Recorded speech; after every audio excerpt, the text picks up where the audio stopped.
ভোলায় বিএনপি ও জামায়াত জোটের দল বিডিপি নেতাকর্মীদের মধ্যে দফায় দফায় সংঘর্ষে ৩০ জন আহত হয়েছে। নোয়াখালীর হাতিয়ায় বিএনপি ও এনসিপি নেতাকর্মীদের মধ্যে সংঘর্ষে আহত হয়েছে উভয় পক্ষের অন্তত ১৫ জন। ঘটনার দুটিতে উভয় পক্ষই একে অপরকে দোষারোপ করছে। ভোলা ও নোয়াখালী প্রতিনিধির তথ্য ছবিতে ডেস্ক রিপোর্ট। সানবিট সব দিবে সামাল।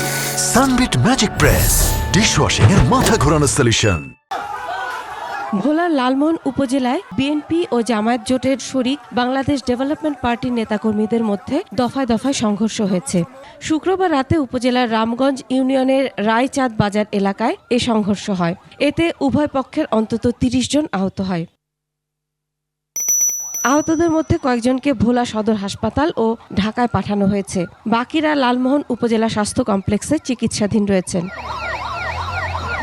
পুলিশ জানায়, রাতে রায়চাঁদ বাজার এলাকায় উভয় পক্ষের নেতাকর্মীদের মধ্যে ইট পাটকেল নিক্ষেপ ও ধাওয়া পাল্টা ধাওয়া হয়। এলাকায় অতিরিক্ত পুলিশ মোতায়েন রয়েছে।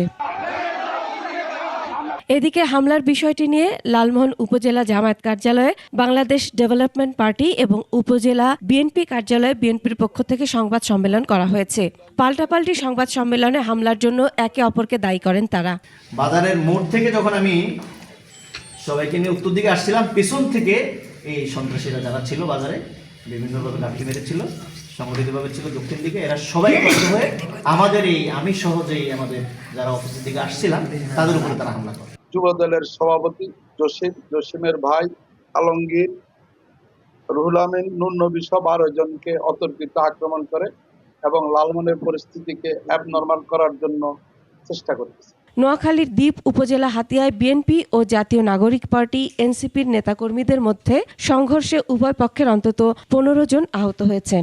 শুক্রবার রাতে উপজেলার চাননন্দী ইউনিয়নের দরবেশ বাজার এলাকায় এ সংঘর্ষ হয়। স্থানীয়রা জানান, নদী ভাঙন কবলিত এলাকায় সড়কের ইট বালু বিক্রির অভিযোগ ঘিরে সামাজিক যোগাযোগ মাধ্যমে ভিডিও ছড়িয়ে পড়লে উভয় পক্ষের মধ্যে উত্তেজনা সৃষ্টি হয়।